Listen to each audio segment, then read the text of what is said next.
about the litany around climate change, you're suddenly like as if you're a Holocaust denier. The environmental movement, really, it is a political activist movement, and they have become hugely influential at a global level. And every politician is aware of that today. Whether you're on the left, in the middle, or the right, you have to pay homage to the environment. In the past month, the global warming campaign has won a great victory.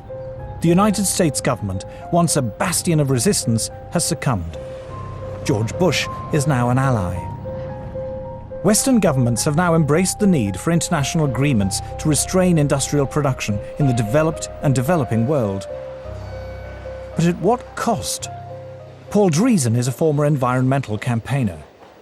My big concern with global warming is that the policies being pushed to supposedly prevent global warming are having a disastrous effect on the world's poorest people.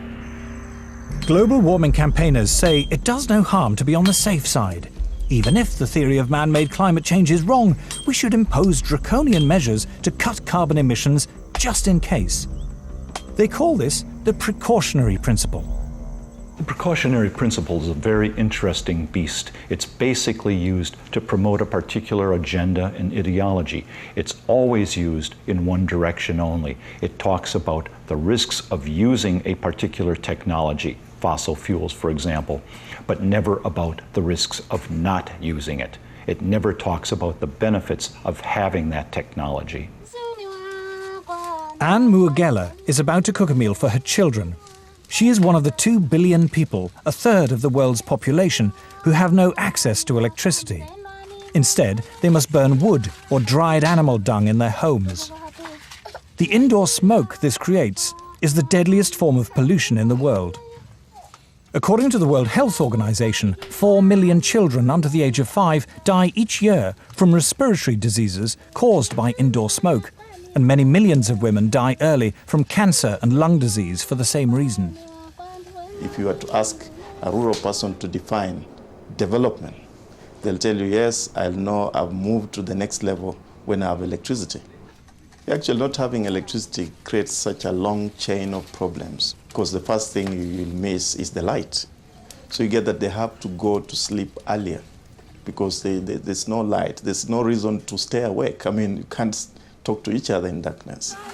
No refrigeration or modern packaging means that food cannot be kept. A fire in the hut is too smoky and consumes too much wood to be used as heating. There is no hot water. We in the West cannot begin to imagine how hard life is without electricity. The life expectancy of people who live like this is terrifyingly short, their existence impoverished in every way. A few miles away, the UN is hosting its conference on global warming in its plush gated headquarters. The gift shop is selling souvenirs of peasant tribal life, while delegates discuss how to promote what are described as sustainable forms of electrical generation. Africa has coal, and Africa has oil, but environmental groups are campaigning against the use of these cheap sources of energy. Instead, they say Africa and the rest of the developing world should use solar and wind power. A short drive out of Nairobi, we find our first solar panel. A Kenyan public health official has brought us to a clinic which serves several villages. The only electrical implements in the clinic are the electric lights and a refrigerator in which to keep vaccines, medicine and blood samples. Electricity is provided by 2 solar panels. So what can it do successfully? Lighting. Lighting only? Yes. What happens when you put lighting plus the refrigerator and others? What happens? It sounds an alarm. It sounds an alarm? Yeah. Then can we maybe see that?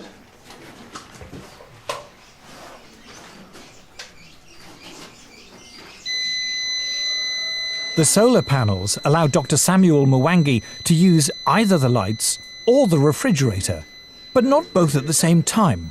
If he does, the electricity shuts down. Wind and solar power are notoriously unreliable as a source of electricity and are at least 3 times more expensive than conventional forms of electrical generation. The question would be, how many people in Europe, how many people in the United States are already using that kind of energy? And how cheap is it?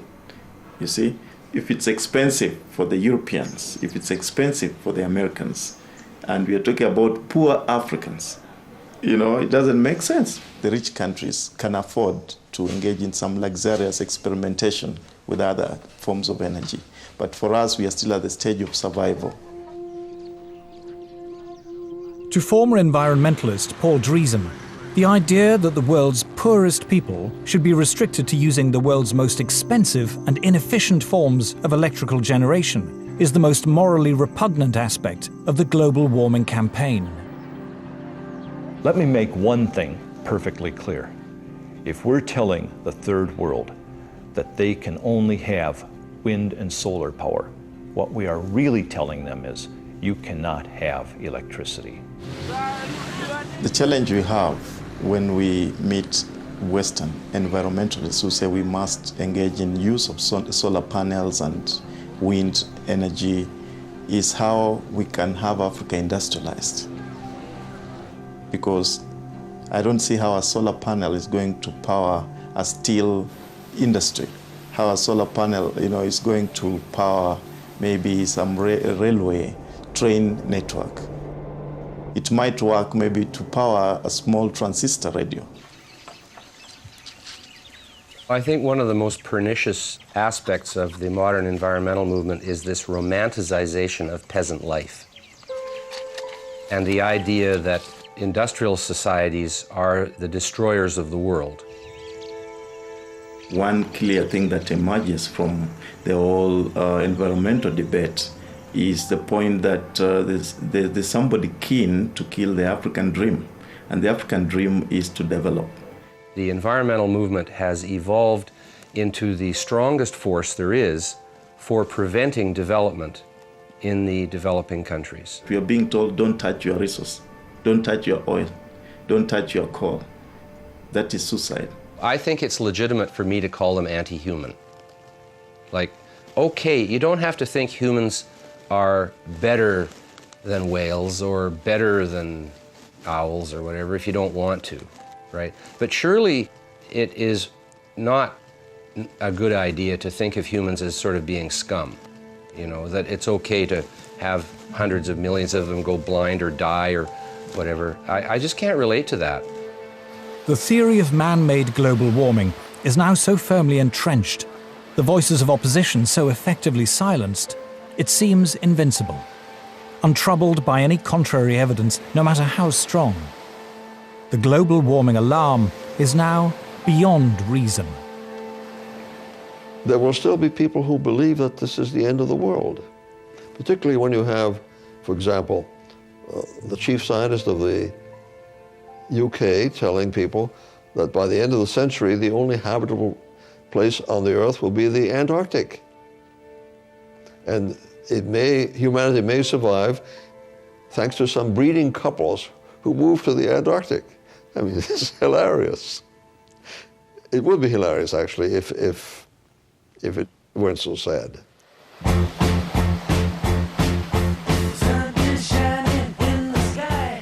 Quarter past 3 tonight, dispatches and how green are our politicians and business leaders.